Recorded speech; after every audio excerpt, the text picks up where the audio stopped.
वृत्तांत बताने के पश्चात में आज उद्धव जी पूछ रहे हैं ब्रजवासियों से कि हमें गोपियों से मिलना है। इधर गोपियों के पास गोपी यमुना के कालिंदी के पावन तट पर है। एक भौरा आया, भौरा गुनगुना रहा है, बार बार किशोरी श्री राधा रानी के चरणों में जा रहा है। तो मालूम है किशोरी क्या कह रही, तुम भी काले हो, कृष्ण भी श्याम वर्ण का है, काला है, तुम भी काले हो, तुम भी कृष्ण की तरह ही कपटी छलिया होगे, कृष्ण के या तो दूत हो तुम। मधुप की तव बंधो, यहां पर गोपियों ने भ्रमर गीत गाया। भागवत में 5 गीत हैं और पंच ही प्राण है। भागवत के ये प्राण है 5, क्या प्राण। मधुप की तव बंधो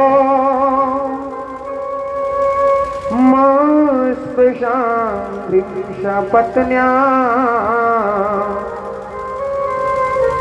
कुछ विलोलित माला कुमकुम हिरणा बहुत मधुपति स्तन माननीना प्रसादम यदु सदसु विडम्बा यस्य दूताश्वमेधृको। कि आज जैसे भौरा मन गोपियों के पास आया, बोले तुम कपटी हो, तुम छलिया हो, कृष्ण की कोई ही सखा हो। आज जैसी बनो इस दृश्य को उद्धव जी महाराज ने एक वृक्ष के पीछे छिप कर देखा कि रे गोपियां तो आज भी कृष्ण से इतना प्रेम करती हैं। उद्धव गोपियों के पास गए, गोपियों को बहुत समझाया, लेकिन सख्या करी उद्धव कि उद्धव मन ना रहे दस भी,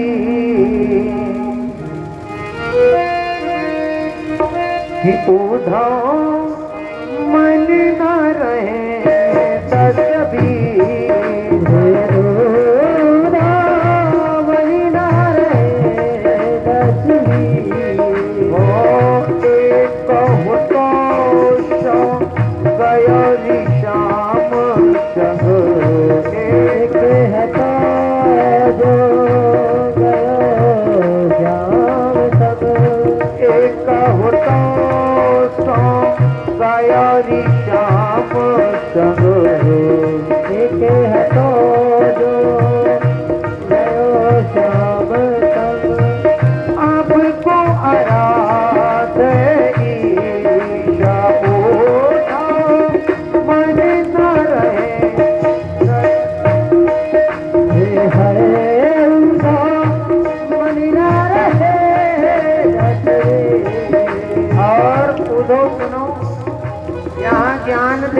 आवश्यकता नहीं है। क्या जिस वृंदावन के लिए उद्धव कह रहे थे मैं 1 घंटे से ज्यादा नहीं रुकूंगा, उद्धव ने क्या बोला था कि कन्हैया मैं जाऊंगा तो, लेकिन 1 घंटे से ज्यादा नहीं रुकूंगा। उस वृंदावन की ज्ञान बूंदड़ी में उद्धव ने 6 महीने तक गोते लगाते रहे। ज्ञान का सारा फुट बैठ गया। तुम तो सका श्याम सुंदर के,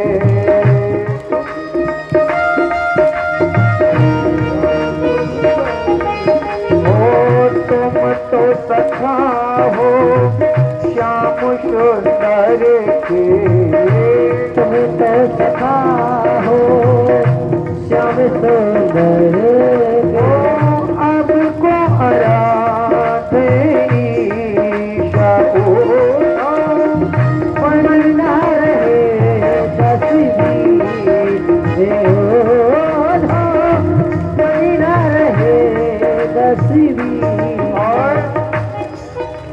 कृष्ण तन कृष्ण मन कृष्ण ही हमारो धन, अठोयम उद्धव हमें कृष्ण ही तो काम है।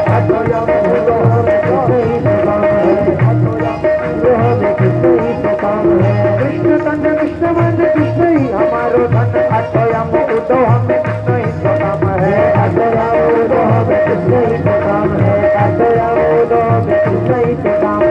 उधव तुम भय बोरे, पाती लेके आए दौरे। उधव तुम भय बोरे,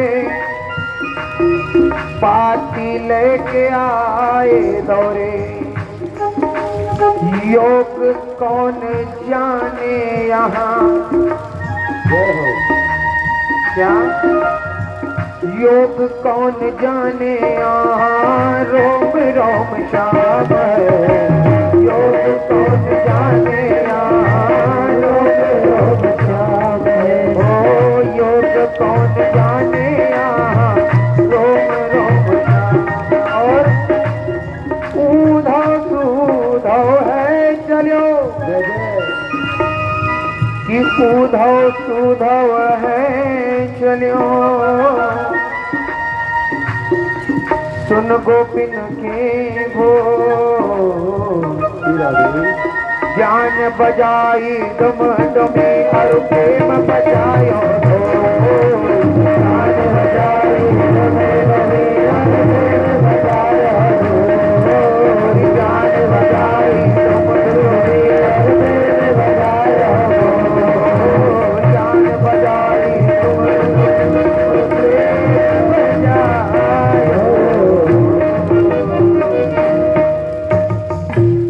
कि आज उद्धव महाराज का ऐसा पुट लगा कि आज मानो गोपियों के चरणों की रज नहीं लगा रहे, दूर से कह रहे हैं कि मैं तो आपके चरणों का दास भी नहीं हूं। कि उद्धव सुधव है चलो, सुन गोपिन के बोल और ज्ञान बजाई डुम डुमी प्रेम बजायो ढोल। समझ में आ रही नहीं आ रही है? कितने लोगों को कथा हमारी पसंद आ रही है, सच सच बताना है।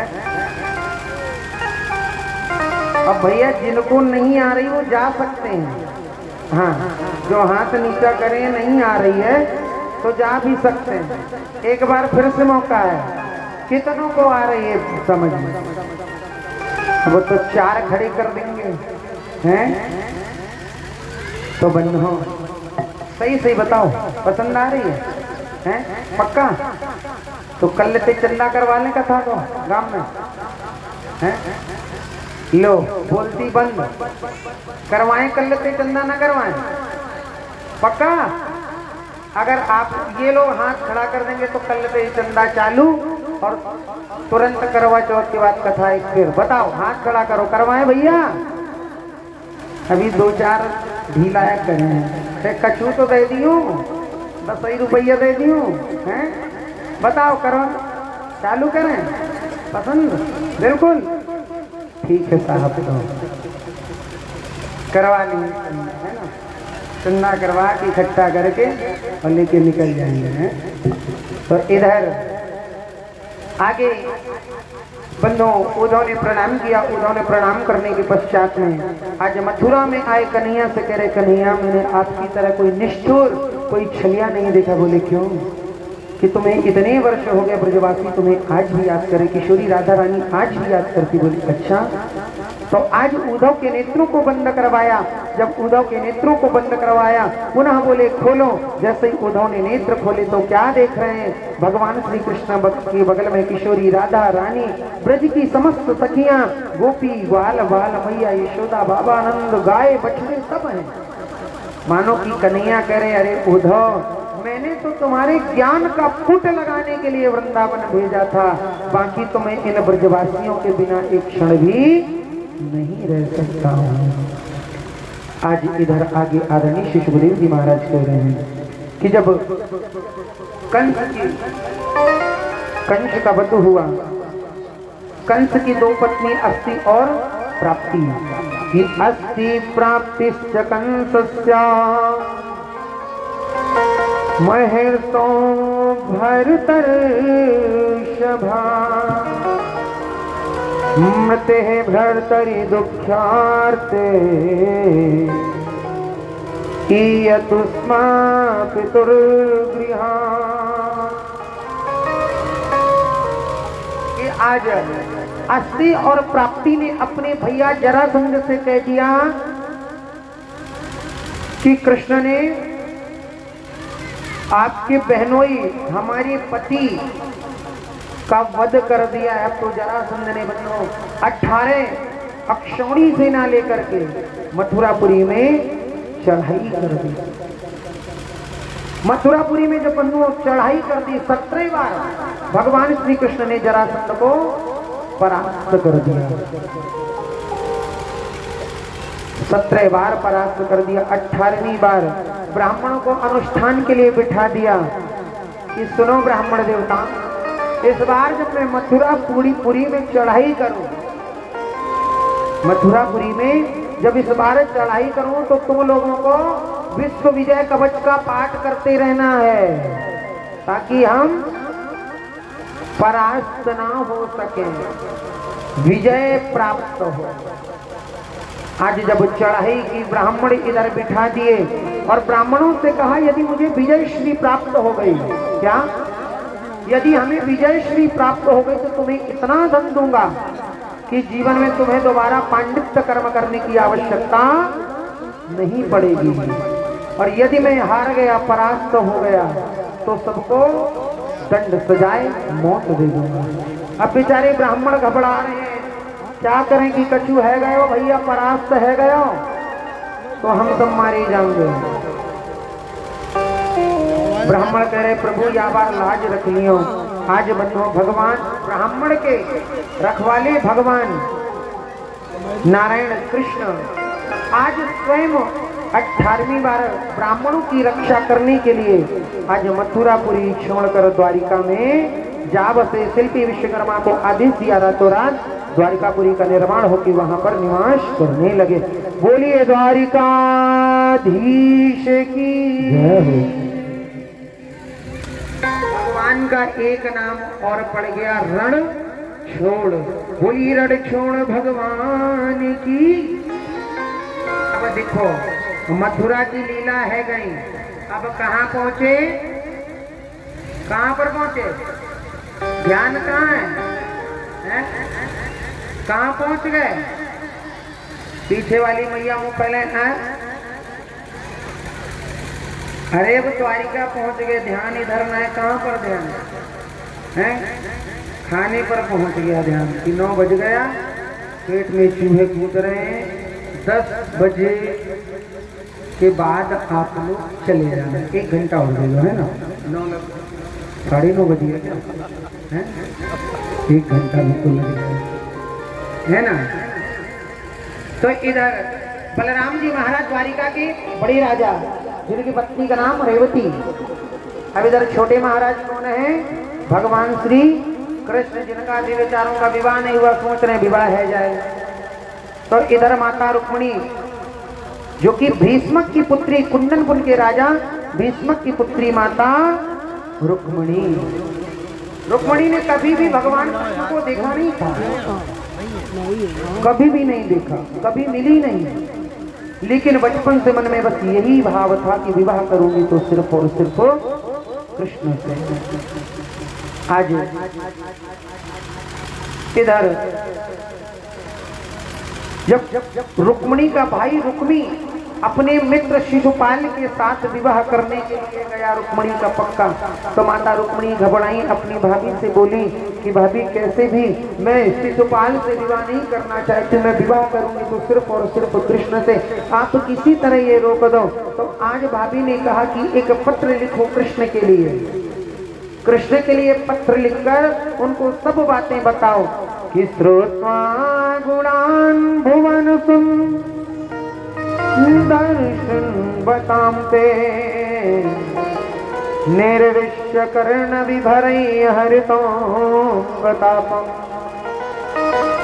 रूपम दृशादृशिमतम अखिलर्तलाभम त्वय्यच्युतां विसत चित्रमपात्रपम। क्या कि कन्हैया श्रुत्वा गुणान भुवन सुंदर्शन मतांते, कन्हैया मैंने आपको कभी देखा नहीं, केवल आपके गुणों को सुना है। निर्विश्य कर्ण विभरई हरितोंगतापम हमें बाकी ये भी नहीं मालूम आपके अंदर अच्छे गुण है बुरे गुण है। रूपम दृशम दृशिमतम की आपका किस प्रकार का रूप है ये भी नहीं देखा। गोरा है कि काला है कि श्याम वर्ण है, रक्त वर्ण है, पीत वर्ण है, पता नहीं। लेकिन विवाह आपके साथ करूंगी, परसों हमारी सगाई होगी शिशुपाल के साथ। हमारी यहाँ पर प्रथा है कि सबसे पहले माता कात्यायनी का पूजन करने के लिए जाते हैं। आज 10,000 सैनिकों के साथ में माता रुक्मिणी आज माता कात्यायनी का पूजन करने के लिए पहुंच रही है। जब माता कात्यायनी का पूजन करने के लिए पहुंच रही हैं, 10,000 सैनिक हैं, अगल बगल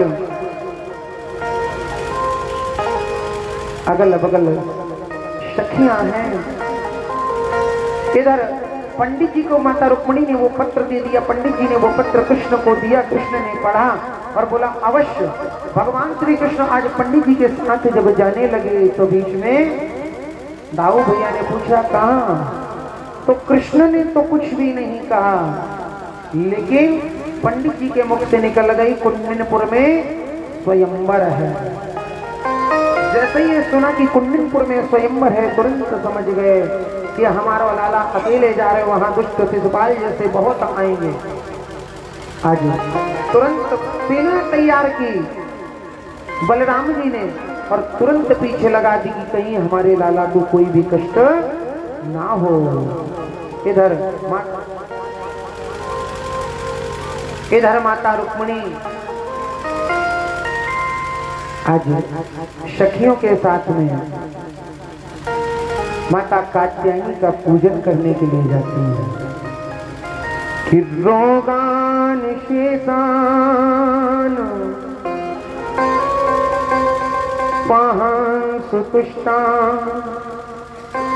हृष्टा